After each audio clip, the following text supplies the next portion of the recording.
Carino, and my topic for today is about risk management, workers' compensation, liability, and property. What is risk management? First, risk. It is defined as the potential for loss or harm, which can be any situation involving exposure to danger. Risk, in Tagalog, panganib. And risk management, this refers to the practices, policies, and procedures designed to minimize or eliminate acceptable risk. So, risk management is pag-control sa possible na panganib na mangyari sa isang tao o sa isang kumpanya or sa isang organization.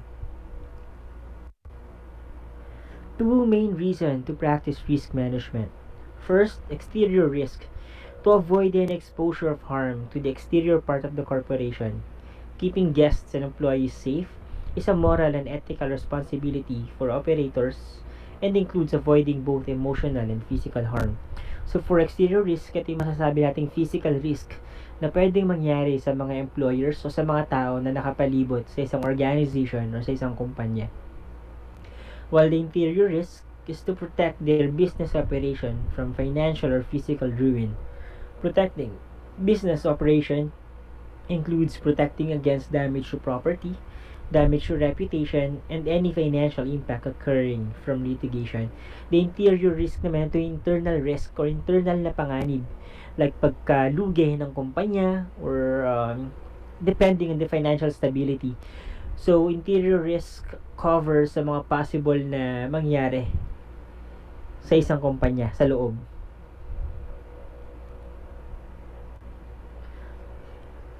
Since I believe we are all employees here, I will focus on the Employees Compensation Program or the ECP. This is under the Department of Labor and Employment. The ECC is government program designed to provide a compensation package to public and private employees or their dependents in the event of work-related sickness, injury, or death. So, ECC tutulong sa atin if ever that we have claims, if ever na nagkaroon tayo ng work-related injuries or death, sa kanila tayo lalapit to file a claim. Who are covered under the EC program? First, private sector workers who are registered members of the Social Security system except self-employed or voluntary members. So, for private sector, sa mga private company, under tayo ng SSS. And if ever naman na self-employed tayo or naguhulog tayo sa sarili natin, hindi tayo kasama kahit na naguhulog tayo sa SSS.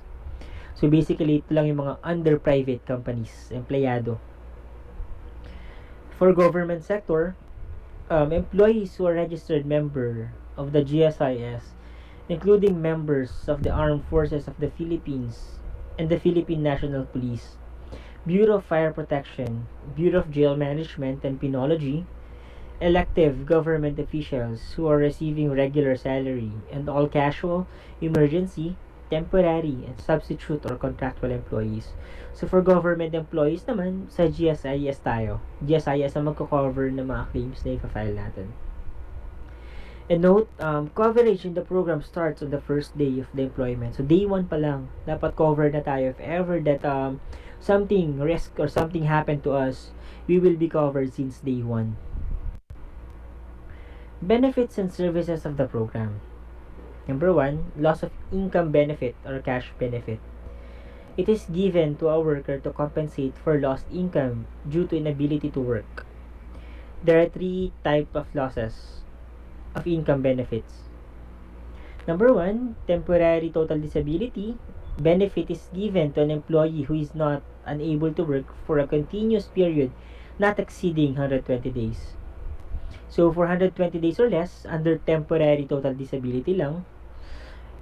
Letter B, permanent total disability. Benefit is given to an employee who is unable to work for more than 240 days. So, if hindi naman makaka-work or you will be injured for no more than 250 days, you will be under the permanent total disability. Next, permanent partial disability. Benefit is given to a worker who loses a body part and consequently the loss of the use of that body part. So, under permanent partial disability naman, if ever na mawalan tayo ng body part, like for example, mawalan tayo ng daliri o kamay, dyan mag-fall naman yun sa permanent partial disability. Next, medical benefits. It includes reimbursement of the cost of the medicine for the illness or injury, payment to providers of medical care, hospital care, surgical expenses, and the cost of appliances and supplies. The medical services are limited towards service of an accredited hospital. So for medical benefits, dito nag-fall yung mga reimbursement if ever na bumili tayo ng mga gamot or nagpaluwal tayo. Dito mag-fall yung pagpapa-reimburse. And under medical benefits din mag-fall yung bayad sa mga doktor o sa services na kinakailangan natin dahil nga may nangyari sa atin na hindi maganda. And if ever that we will be hospitalized, we will be under ward na mga accredited private or public hospital. For rehabilitation services, it includes physical therapy, vocational training, and special assistance to develop the workers' mental, vocational, and social potential and to help them remain as productive members of the society. So under rehabilitation, dito naman kasama yung mga physical therapy or iba pang therapy na kailangan natin, not only physically but also mentally, para ma-boost naman kahit paano yung moral natin or hindi tayo mawalan ng self-confidence dahil nga may nangyari sa ating hindi maganda. Next, carer's allowance. It is provided to an employee who suffers a permanent total disability arising out of employment, the extent of which is such that he could not on his own attend to his basic personal needs. So if ever na nagkaroon nga tayo ng permanent total disability at kinakailangan natin kumuha na mag-aalaga sa atin, pwede, and it will fall under the carer's allowance. Bibigyan tayo ng pambayad sa mag-aalaga sa atin kung hindi natin kayang gawin yung mga normal na ginagawa natin.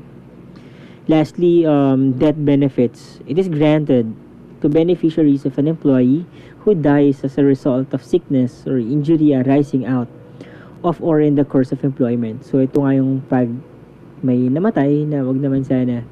Ito yung binibigay na benefits sa pamilya ng mawawalang tao. Frequently asked questions. Ito yung mga tanong na madalas na nare-receive ng ECC. Where are EC claims filed?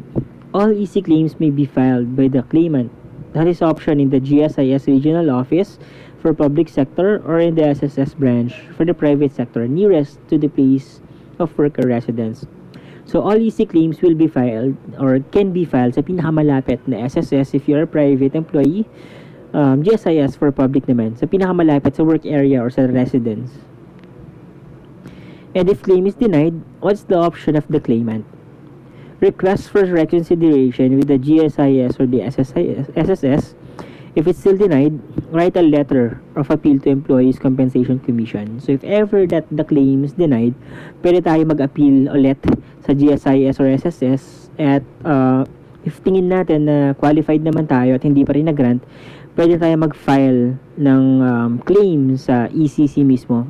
I will include the contact information of the ECC on the latter part of my slide. Are the decision of the ECC appealable to the court? Yes.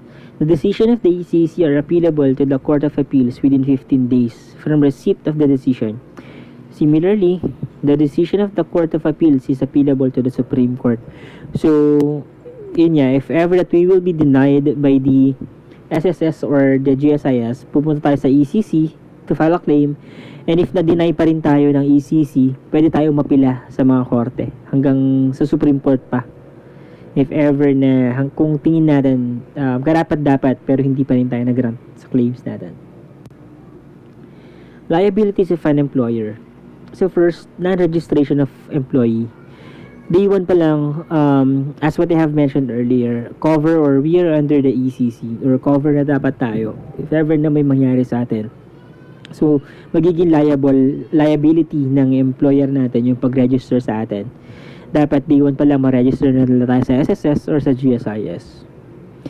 And next contribution, And after nila tayo ma-register sa SSS at GSIS, hindi dun magtatapos. Dapat continuous or updated yung monthly contribution natin sa SSS or sa GSIS. Next, safety devices. For safety devices, ito yung mga devices to prevent risk. Like for example, mga fire extinguisher, first aid kits, alarms. So yung mga device para hindi lumala or hindi magtuloy-tuloy yung risk na possible na mangyari sa company or sa isang tao. Next, easy logbook. The easy logbook, dito yung pag magkaroon tayo ng claim, simula day 1, nililista na na employer natin, kumbaga yung timeline ng mga nangyari sa atin, ano yung mga ginastos natin, lahat para pag nag-file tayo ng claim, kompleto yung detalye to avoid any disputes sa magiging claims natin. And here, ito yung mga contact details. First, the Employee Compensation Commission. Dito tayo mag-file ng claim if na-deny tayo ng SSS or GSIS. Andiyan yung telephone number, website, Facebook, and email nila, tsaka yung address. And sa second option, sana huwag umabot dyan. Ayun lang. And thank you. That's the end of my presentation. Thank you so much.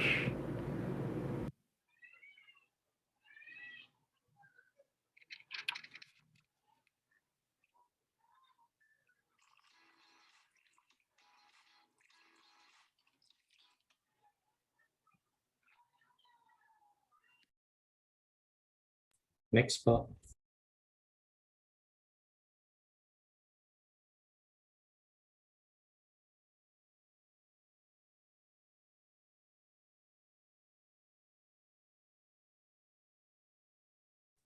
Super green na po.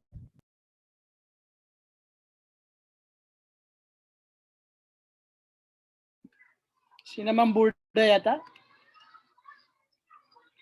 Wait lang po ha. Inaayos ko. Teka. Si-share screen lang ako. Nasaan na siya na?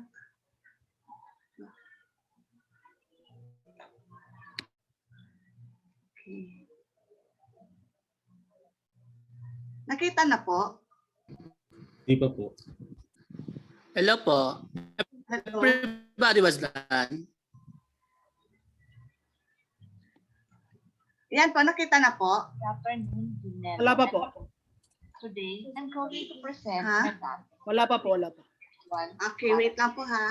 Asan na siya na? let me define first harassment. Harassment covers a wide. Naka-share sound ka lang, ma'am. Wala pa yung video. Okay lang po. It is Wait lang commonly po. known as Yan. behavior that demeans Yan po, okay na? Yan, okay na po. Okay na, ma'am. Ano po? Okay, thank you. Simulan na lang ulit po. Good afternoon, Dinello and classmates. Today, I'm going to present my topic, which is sexual harassment. Let me define first harassment.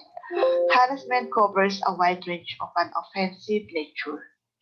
It is commonly known as behavior that demeans, humiliates, or embarrasses a person.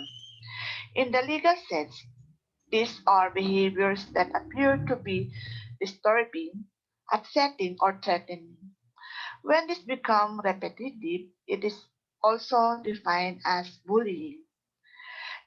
The continuity or repetitiveness and the aspect of distressing, alarming, or threatening may distinguish it from insult. There are many forms of or types of harassment, and one of them is sexual harassment. Sexual harassment refers to comments, gestures, or physical contact of sexual nature that are deliberate, repeated, and unwelcome. Sexual harassment happens to workers in the public offices, in a large and small business organizations, in services and shops. It happens to workers on plantations or farms, to entrepreneurs and traders in markets, and to students, trainees, and teachers at the schools, in vocational training institutes, and in universities. It happens to uneducated and educated workers.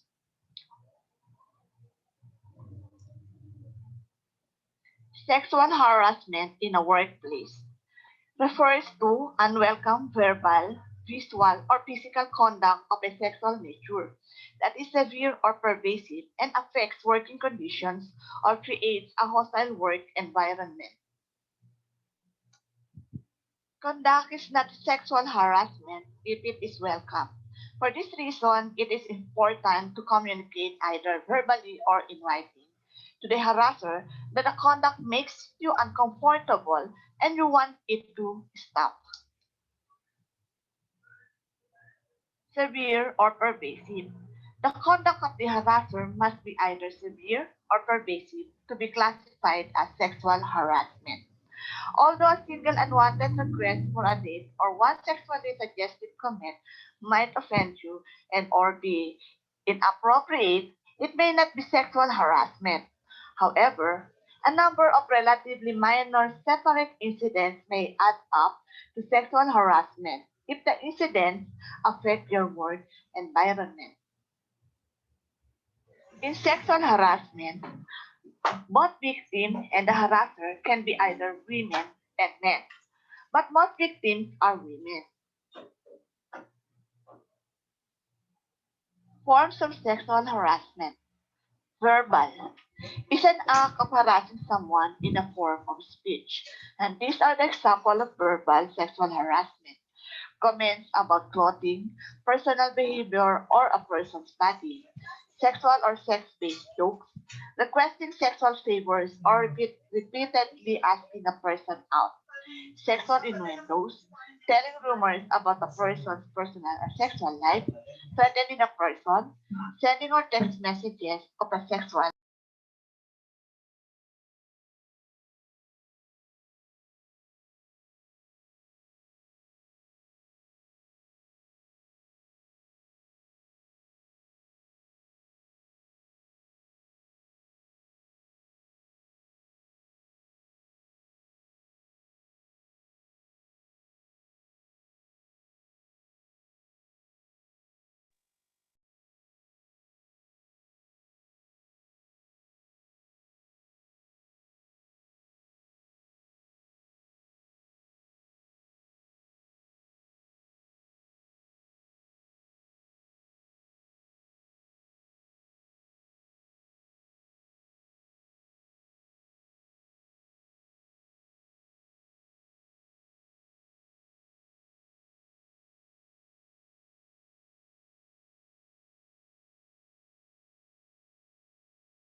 Ma'am Earl, nawala po yung sounds.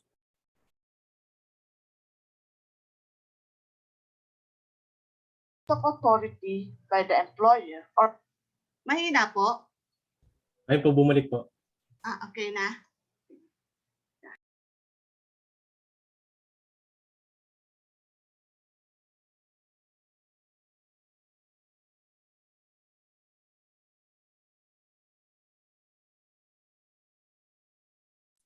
Nawala po ulit, ma'am.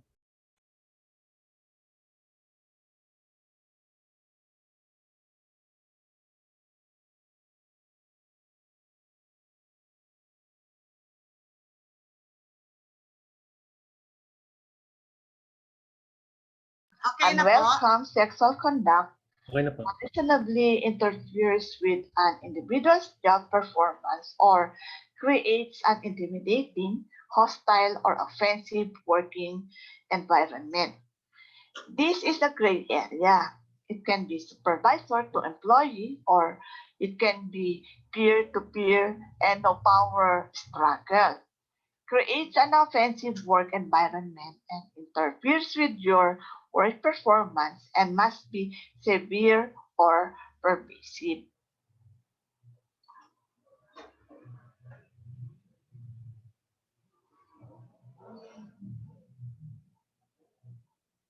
These are the some causes of sexual harassment.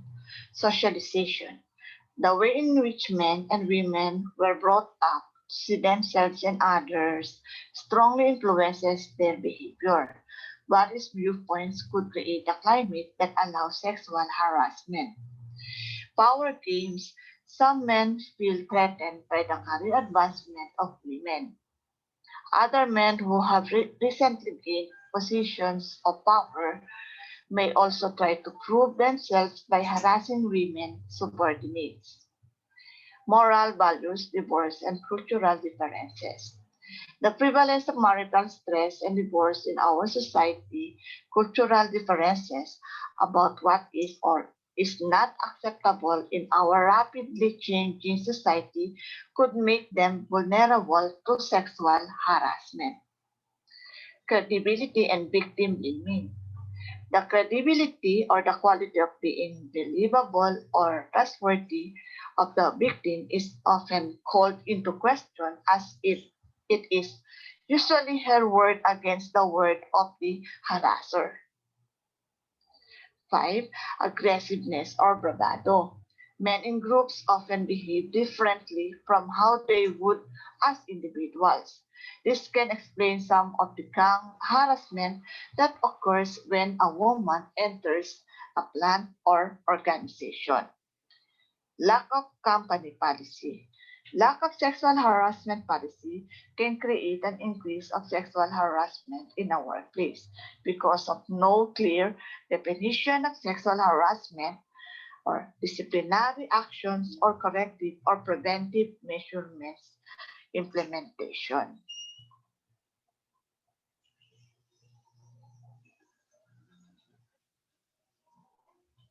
These are the techniques in dealing with sexual harassment. Direct approach. Confront harasser and tell him her that the behavior is not appreciated. Use common courtesy. Indirect approach. Send a letter to the harasser stating the facts, personal feelings about the inappropriate behavior, and possible resolution. Third party. Request assistance from another person. Chain of command. Report the behavior to immediate supervisor or others in chain of command. File it formal. Take action to formally file a complaint.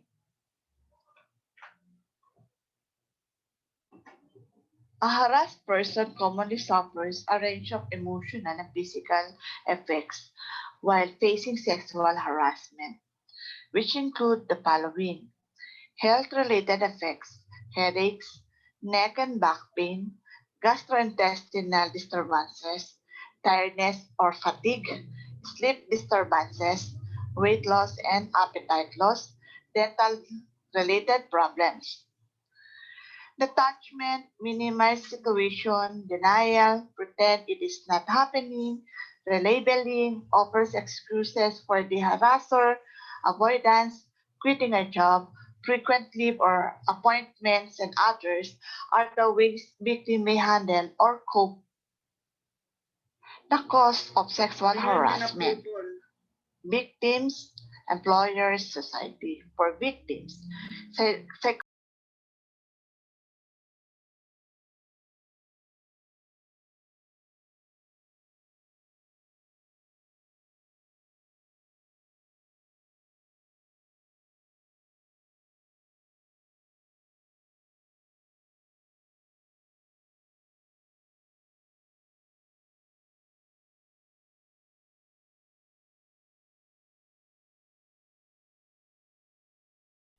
Nawala po ulit yung sounds.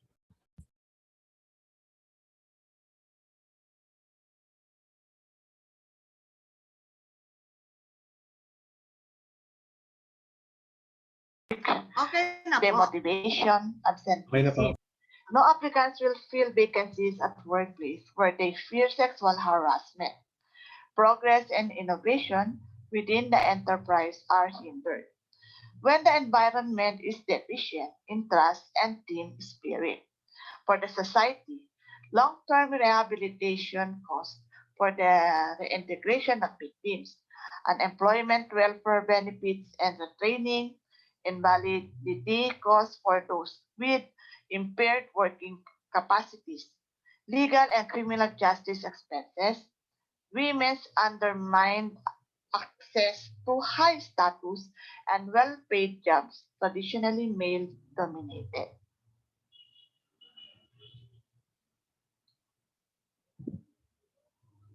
These are the strategies in sexual harassment.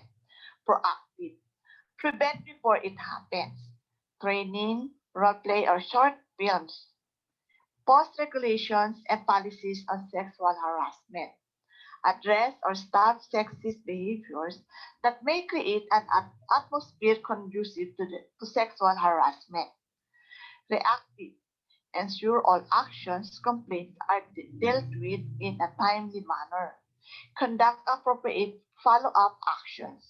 Action is taken so that sexual harassment does not happen again.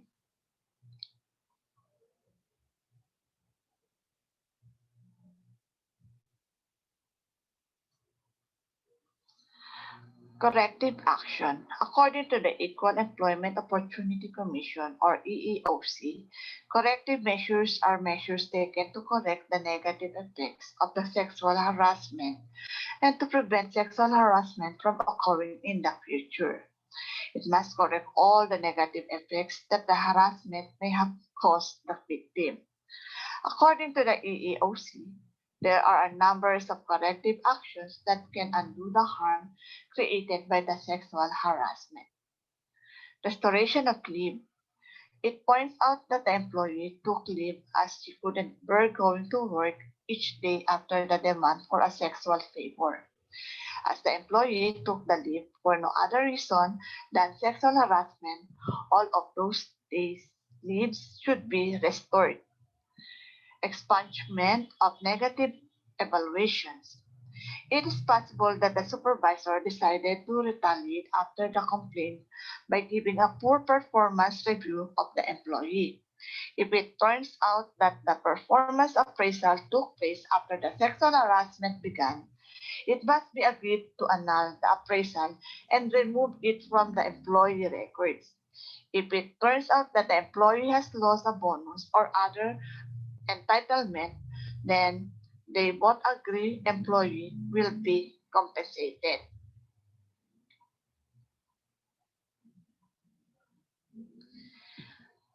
Reinstatement. If it appears that someone has been fired following sexual harassment, then they will be reinstated back to their job. Harasser apology. The supervisor crossed the line in demanding sexual favors, and an apology might not go far, but may be a way for the employee to get some closure and move on. Monitoring employee treatment. To ensure that the employee is not subjected to retaliation by the harasser or others in the future, the person in charge should plan to meet with the employee regularly for update on her situation and provided any further support that they can offer. Correct harmful effects. Sexual harassment is more than just an uncomfortable moment, and the continuous discomfort and stress is just a part of the mental impact that harassment can have. Some companies may offer compensation for the losses, inconvenience, and harm done to the employee.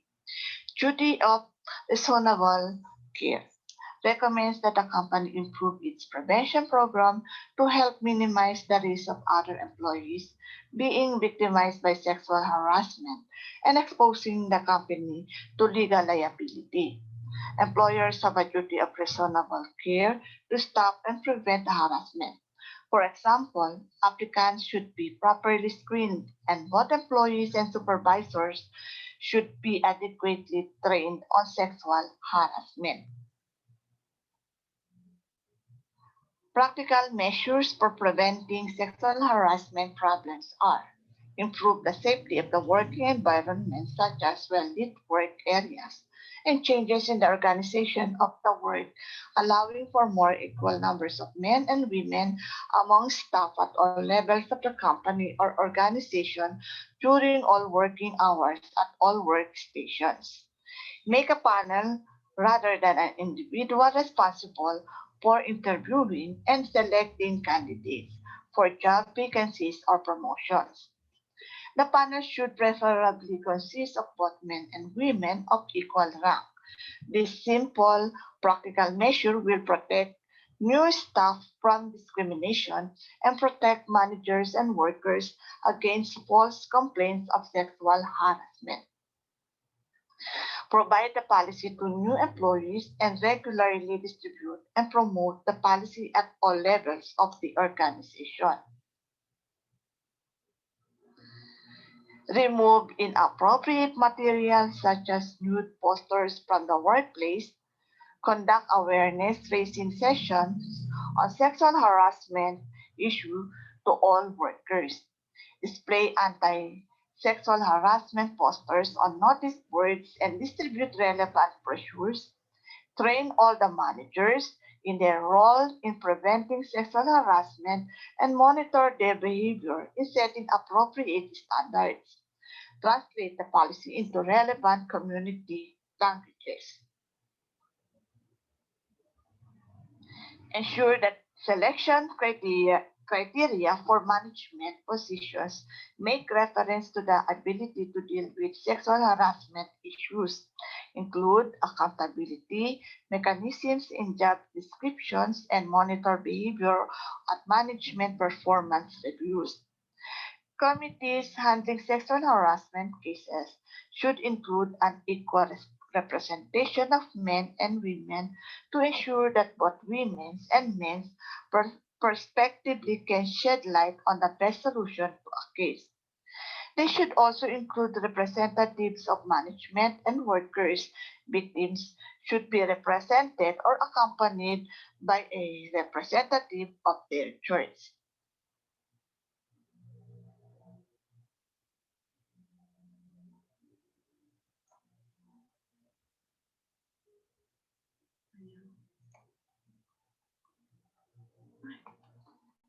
Good afternoon, Dean Mel.